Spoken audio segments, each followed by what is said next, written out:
Si vous êtes nouveau sur la chaîne, n'oubliez surtout pas de vous abonner, de partager et de liker la vidéo. On commence. Conor McGregor n'oublie jamais de menacer quand quelque chose ne lui convient pas. Que ce soit ses adversaires à l'UFC, ou bien les membres les plus haut placés de son propre pays, ça ne fait aucune différence pour lui. Le Notorious vient par exemple de s'attaquer au gouvernement irlandais, dans une série de tweets sauvages. Et comme à son habitude, il les a rapidement supprimés. Irlandais pure souche, Conor passe la plupart de son temps dans son pays natal, quand il ne combat pas à l'UFC. Il est même le propriétaire d'un bar, dans la périphérie de Dublin. Il s'agit du célèbre Black Forge. L'homme propose bien souvent des soirées, complètement endiablées. Le problème, c'est que son établissement, comme tous les autres en Irlande, va bientôt subir de nouvelles mesures très restrictives. Face à l'épidémie, le gouvernement irlandais a effectivement annoncé la mise en place d'un couvre-feu, dès minuit. Tous les bars, restaurants et discothèques devront fermer à partir du jeudi 18 novembre.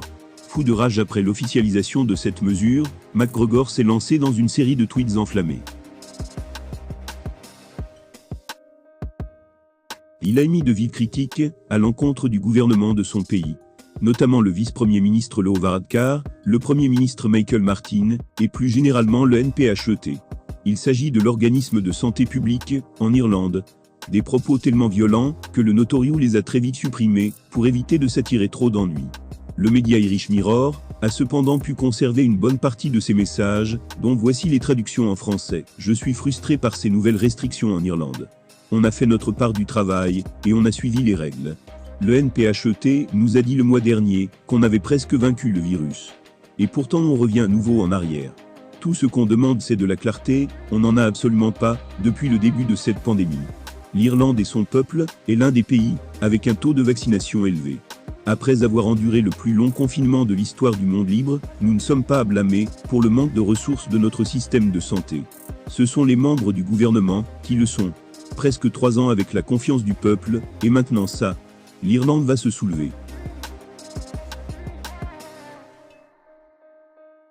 Aujourd'hui, le vice-premier ministre parle depuis un pays étranger.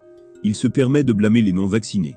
C'est le commentaire le plus diviseur que j'ai jamais vu jusqu'à présent. Ce ne sont ni les vaccinés, ni les non-vaccinés, ni aucun citoyen irlandais d'ailleurs, qui sont responsables de ce manque de préparation. C'est le gouvernement. Cette fois-ci, le peuple va se soulever. Le discours de ce soir était comme une révélation pour moi. Quand l'Irlande va se soulever, le monde sera prévenu. Ça fait presque 3 ans qu'on soutient.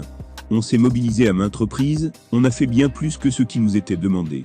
Et pourtant, tout ce qu'on reçoit en retour, c'est toujours plus de discours hypocrites. Quelle audace! Voilà les missiles envoyés par Conor McGregor, qui était fou de rage, après l'annonce des nouvelles restrictions.